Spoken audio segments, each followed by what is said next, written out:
Video में आगे बढ़ने से पहले लाइक, शेयर एंड सब्सक्राइब जरूर करें। धन्यवाद। जितेंद्र सोरेन 35, उनकी पत्नी मालती सोरेन 32 और उनकी 15 वर्षीय बेटी सस्मिता की 25 जनवरी को ओडिशा राज्य के केओंझर जिले के नियालिजरन गांव में उनके ही रिश्तेदारों द्वारा हत्या कर दी गई।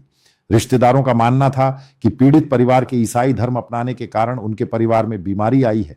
हत्या के आरोपियों में जितेंद्र सोरेन के बड़े भाई बैद्यनाथ सोरेन उर्फ बढ़िया सोरेन, बढ़िया का बेटा सुदामा सोरेन और जितेंद्र के छोटे भाई लक्ष्मण सोरेन शामिल हैं। मालती और जितेंद्र सोरेन के 3 बच्चे जीवित हैं। 21 वर्षीय बेटी पाना सोरेन, जो अपने पति के परिवार के साथ लगभग 60 मील दूर रहती है।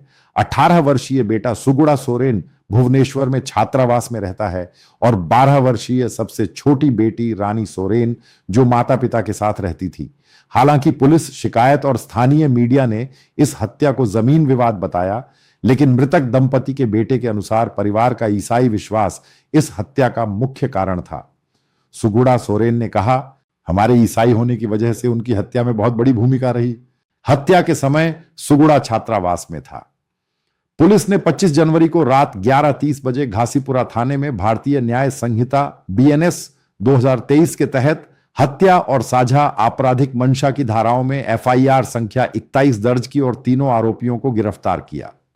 मामला मृतक की बड़ी बेटी पाना सोरेन के नाम पर दर्ज हुआ। पाना सोरेन और रानी सोरेन दोनों ने हमला देखा और बाल बाल बची।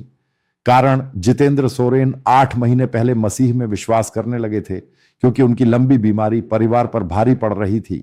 एक मित्र ने उन्हें एक पादरी का फोन नंबर दिया और प्रार्थना करवाने की सलाह दी। पादरी ने बताया, जितेंद्र ने मुझे फोन कर प्रार्थना के लिए कहा। मैंने फोन पर प्रार्थना की और वह बेहतर महसूस करने लगे। इसके बाद परिवार नियमित रूप से चर्च जाने लगा और जितेंद्र पूरी तरह स्वस्थ हो गए। भुवनेश्वर के ईसाई नेता अनिल कुमार नायक ने बताया कि जितेंद्र को गंभीर लिवर डैमेज था और उनकी शारीरिक व आत्मिक चंगाई ने परिवार के विश्वास को मजबूत किया। जब बढ़िया सोरेन ने उन्हें स्वस्थ देखा तो उसने उनके ईसाई विश्वास पर सवाल उठाया। सुगुड़ा ने कहा, जब हमने विश्वास अपनाया, मेरे चाचाओं ने अक्सर विरोध किया और झगड़े होते थे। बाद में बढ़िया की बेटी बीमार पड़ी और उसे बार बार बुखार आने लगा।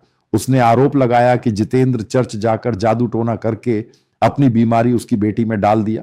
25 जनवरी शाम लगभग 5 बजे परिवार चर्च से लौटकर घर में था, तभी बढ़िया की बेटी की हालत बिगड़ गई।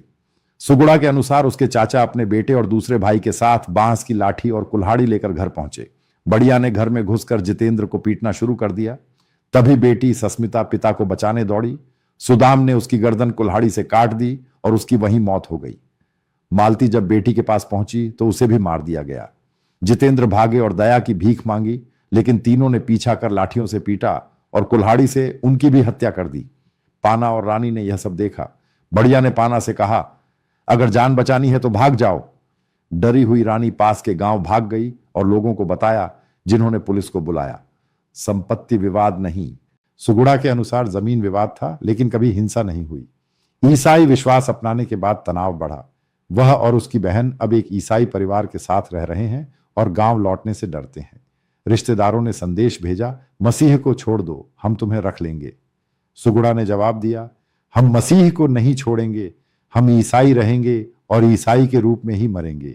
आगे की कार्रवाई 9 फरवरी को सुगुड़ा ने एसपी केओंझर से निष्पक्ष जांच हेतु मामला स्वतंत्र एजेंसी जैसे CBI को सौंपने की मांग की। 10 फरवरी को रानी ने जिला विधिक सेवा प्राधिकरण में आवेदन दिया।